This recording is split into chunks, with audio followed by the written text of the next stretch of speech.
नमस्कार,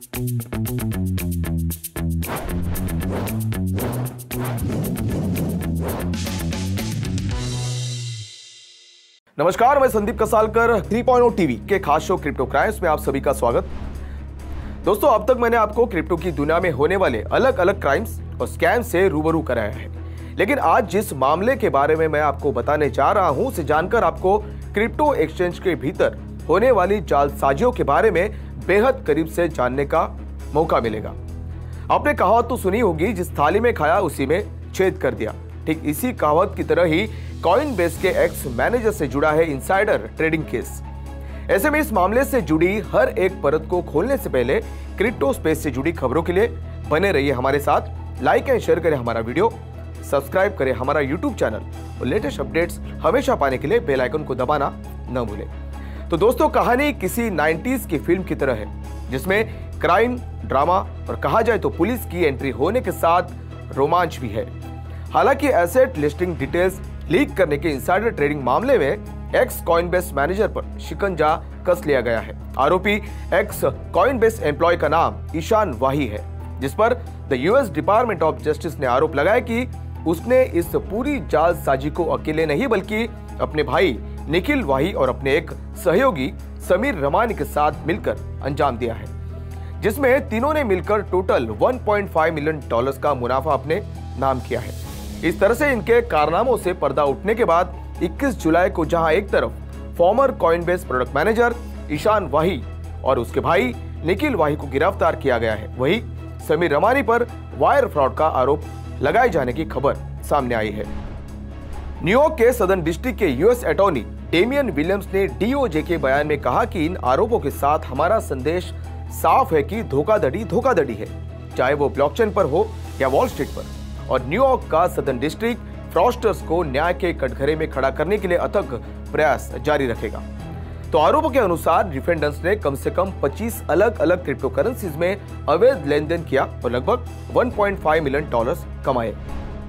तो अब इस कहानी की शुरुआत कैसे, कब और किस तरह से हुई, तो चलिए इसके ऊपर एक रोशनी डालते हैं। दरअसल कॉइनबेस द्वारा एसेट की पोटेंशियल लिस्टिंग की घोषणा के बाद क्रिप्टो करेंसी की वैल्यू में आमतौर पर काफी बढ़त देखने मिली थी, जिसे ध्यान में रखते हुए कॉइनबेस पब्लिक लिस्टिंग अनाउंसमेंट से जुड़ी किसी भी जानकारी को कॉन्फिडेंशियल रखा था और साथ ही अपने कर्मचारियों को ऐसी जानकारी शेयर करने और इन्वेस्टमेंट टिप्स किसी को देने से प्रोहिबिट किया था।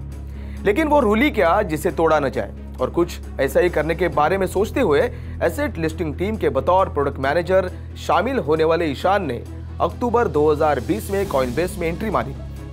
एक अच्छे पोजीशन पर मौजूद ईशान को इस बात की जानकारी थी कि एक्सचेंज किन एसेट्स को लिस्ट करने की प्लानिंग कर रही है और उनकी पब्लिक अनाउंसमेंट को कब किया जाना है। ईशान के दिमाग में प्लान था और अपने प्लान को अंजाम देने के लिए उसे एक सही मौके की तलाश थी, जो उसे जून 2021 और अप्रैल 2022 के बीच मिली। दरअसल ये वो समय था जब ईशान ने अपने भाई निखिल और सहयोगी रमानी को कॉइन लिस्टिंग अनाउंसमेंट से जुड़ी कुछ बेहद अहम जानकारी लीक की, जिन्हें लीक करना क्राइम था। वो जानकारी कुछ इस तरह से थी कि कॉइनबेस लिस्टिंग की घोषणा के बाद कीमत बढ़ने पर एनोनिमस इथेरियम वॉलेट्स का इस्तेमाल करके एडवांस में एसेट खरीदने के बाद प्रॉफिट के लिए उसे बेचा जा सकता था। और इस तरह से अपनी प्लानिंग के हिसाब से ईशान द्वारा प्रोवाइड की गई जानकारी के अनुसार निखिल और रमानी ने कम से कम 25 अलग अलग एसेट से जुड़े कम से कम 14 कॉइनबेस लिस्टिंग अनाउंसमेंट्स के लिए कॉन्फिडेंशियल टिप्स का फायदा उठाया। अपने ट्रेड्स को छिपाने के लिए निखिल और रमानी ने दूसरे के नाम पर सेंट्रलाइज्ड एक्सचेंज अकाउंट्स का इस्तेमाल किया और फंड्स और प्रॉफिट्स को कई एनोनिमस या न्यू इथेरियम वॉलेट्स में ट्रांसफर कर दिया। लेकिन इस मुनाफा कमाने वाली प्लानिंग में एक कमी ने दुनिया के सामने उनका पर्दाफाश कर दिया। दरअसल कॉइनबेस ने घोषणा की कि वो 11 अप्रैल 2022 को कुछ टोकन्स लिस्टिंग करने पर विचार कर रहा है, जिसके तुरंत बाद कुछ बड़े ट्रेड देखने मिले, जिसने सभी का ध्यान अपनी तरफ खींचा और इस तरह से जांच शुरू हुई। 12 अप्रैल की बात करें तो एक पॉपुलर क्रिप्टो पर्सनालिटी कोबी ने एक ट्वीट में इस बात पर रोशनी डाली कि लिस्ट के पब्लिक होने से ठीक 24 घंटे पहले किसी ने कॉइनबेस अनाउंसमेंट में $390,000 से ज्यादा वैल्यू की असेट्स खरीदी थी। और बता दें कि वॉलेट में जो ट्रेड किया गया था उसे रमानी ने अंजाम दिया था, जिसे कोबी द्वारा अपने ट्वीट में रेफर किया गया था। ऐसे में कंपनी असली मुजरिम के बेहद करीब थी।